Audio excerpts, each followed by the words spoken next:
Salam cinta Tuhan, sayangi keluarga dan jaga kesehatan. Jawab Yesus kepadanya, kasihilah Tuhan Allahmu dengan segenap hatimu dan dengan segenap jiwamu dan dengan segenap akal budimu. Itulah hukum yang terutama dan yang pertama. Dan hukum yang kedua yang sama dengan itu ialah kasihilah sesamamu manusia seperti dirimu sendiri. Injil Matius pasal 22 ayat 37 sampai 39. Ini yang keenam dari 7 wasiat Tuhan Yesus. Masih di kitab yang sama, kitab Yohanes pasal 19, masih di dalam bagian yang sama dengan yang tadi dari Injil Yohanes 19 ayat 28 sampai ayat ke-30. Yohanes 19 ayat 28 sampai 30. Sesudah itu, karena Yesus tahu bahwa segala sesuatu telah selesai, berkatalah ia, supaya genaplah yang ada tertulis di dalam kitab suci, aku haus. Di situ ada suatu bekas penuh anggur asam, maka mereka mencucukkan bunga karang yang telah dicelupkan dalam anggur asam pada sepasang hisop, lalu mengunjukkannya ke mulut Yesus. Sesudah Yesus minum anggur asam itu, berkatalah ia, sudah selesai. Lalu ia menundukkan kepalanya dan menyerahkan nyawanya. Kita mengetahui Tuhan Yesus haus dan diberikan anggur asam oleh para prajurit yang menyalibkannya. Lalu setelah itu, seperti tadi di ayat sebelumnya, di ayat 26, di situ kan dituliskan sesudah sesudah itu Yesus tahu ya. Ini penekanan sekali lagi. Jadi ketika itu ketika sudah minum anggur, maka yang menjadi wasiat yang ke-6 adalah sudah selesai. Nah, saudara, ini dalam bahasa aslinya itu tetelestai. Ini dari bahasa Yunani ya. Dan waktu itu zaman itu Tuhan Yesus hidup dalam 3 bahasa Aram, Yunani, dan Ibrani. Ketika Tuhan Yesus berteriak dan menyatakan bahwa Tuhan Yesus sudah menyelesaikan pekerjaan yang diberikan oleh Bapa dengan sempurna. Sekali lagi, saya bukan teolog ya. Saya hanya belajar aja. Kata tetelestai berasal dari kata teleo, yang artinya menjadi tujuan akhir atau menyelesaikan menjadi sempurna. Tele itu jarak, O-nya itu mungkin tujuan gitu. Ya itu ngerti lah. Ini dari yang saya baca ya, bahwa kata teleo itu merupakan kata dasar dari tetelestai yang artinya menjadi tujuan akhir atau menyelesaikan menjadi sempurna. Tapi ceritanya tentu tidak hanya sekedar selesai di atas kayu salib saja, cerita tentang Tuhan Yesus ini, tetapi dampaknya adalah bahwa karya keselamatan yang terus-menerus berlangsung sampai sekarang. Kata tetelestai yang diucapkan Tuhan Yesus ini melebihi suatu fakta. Inilah kebenaran yang harus dipahami dan dimaknai dengan benar oleh orang-orang percaya. Karya Kristus di kayu salib itu sudah tuntas, sudah merupakan penggenapan, sudah benar-benar sempurna dan juga permanen. Jadi nggak perlu ada lagi argumen-argumen tentang kebenaran ini.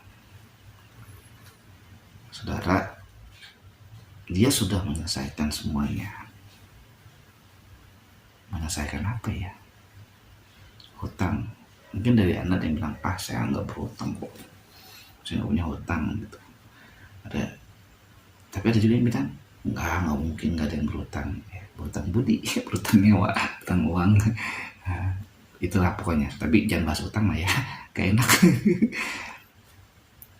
Tapi ini yang enak, Tuhan Yesus sudah membayar hutang kita semua. Hutang apa? Hutang dosa kita, yang harusnya dipersembahkan dalam setiap korban bakaran.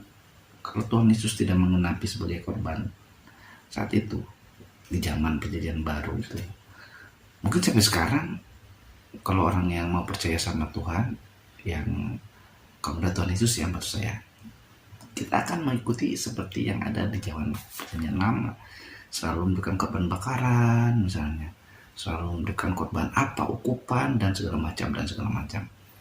Nah saudara, ini juga ketika dikatakan sudah selesai, nah saya mundur sedikit ya. Ketika dia peristiwa di atas kayu salib di Golgota itu, ada terjadi tirai bait Allah terbelah menjadi dua. Nah, ketika tirai bait Allah terbagi menjadi dua, berarti aturan yang dituliskan di dalam Taurat dan kitab para nabi zaman perjanjian lama, bahwa yang berhak masuk ke balik tirai itu adalah orang-orang tertentu. Tetapi dengan terjadinya robeknya tirai itu saat Tuhan Yesus di kayu salib, artinya bahwa hubungan antara kita dengan Allah semakin dekat, bahwa tidak ada lagi yang menghalangi, tidak ada lagi tirai yang menghalangi. Itu sudah dituntaskan, sudah selesai melalui penyaliban Tuhan Yesus, melalui pengorbanan Tuhan Yesus kayu salib. Ketika tirai bait Allah itu terbelah, robek, itu menandakan bahwa Allah telah menerima kita manusia yang berdosa yang datang kepadanya melalui percaya kepada Tuhan Yesus Kristus. Ini kenapa Tuhan Yesus bilang sudah selesai. Sebab Allah mengutus anaknya ke dalam dunia bukan untuk menghakimi dunia, melainkan untuk menyelamatkannya oleh Dia. Ayat 18. Barang siapa percaya kepadanya, ia tidak akan dihukum. Barang siapa tidak percaya, ia telah berada di bawah hukuman, sebab ia tidak percaya dalam nama Anak Tunggal Allah. Siapa? Dalam nama Anak Tunggal Allah, ia Tuhan Yesus Kristus sebagai Anak Tunggal Allah. Nah, saudara dan Tuhan Yesus, karena begitu besar ya kasih Allah karena ini, sehingga ia telah menekan anaknya. Ya, ayat 16-nya itu. Nah, saudara, kita kembali ke tetelestai. Jadi saudara, ketika kata-kata ini terucap dari mulut Tuhan Yesus, sudah selesai. Mungkin orang berpikir di bawah salib itu, oh mungkin ini udah mati kali gitu ya, karena dia bilang udah selesai. Atau jangan-jangan nanya, wah udah beres belum, selesai belum nih nyiksanya ya, atau makunya gitu. Bukan saudara, bukan itu. Tuhan Yesus itu menyatakan bahwa hubungan manusia yang berdosa dengan Allah sudah diselesaikan melalui pendamaian oleh Tuhan Yesus. Nah, tadi di ayat yang ke-17 di pasal 3 di Injil Yohanes ini, itu menandakan kedatangan Tuhan Yesus Kristus adalah untuk pendamaian antara Allah dengan manusia yang terpecah oleh dosa. Tuhan Yesus itu Allah, memberikan solusi, memberikan jalan keselamatan. Ya, melalui dirinya sendiri. Yang bisa menyelamatkan manusia hanyalah Allah sendiri. Maka dari itu, Dia menjelma menjadi Yesus Kristus untuk menyucikan, membasuh dosa itu dengan darahnya. Saudara, yang dimaksud sudah selesai itu apa? Maut telah dikalahkan. Ya, kalau di film itu kan kayaknya ada seperti di ini ya, viral fenomenal ya, karena iblis itu kan seolah-olah senang ya, tapi akhirnya kan dia tahu bahwa dia kalah, kan berarti bahwa Allah sudah selesai, ya udah nggak ada peranannya. Tetapi justru yang sudah selesai itu si iblis, dia udah dikalahkan, iblis sudah selesai, tidak ada apa-apanya lagi, telah selesai. Sudah selesai, lunas dibayar dosa-dosa kita oleh Tuhan Yesus. Murka Allah atas dosa kita sudah ditutupi oleh darah Tuhan Yesus.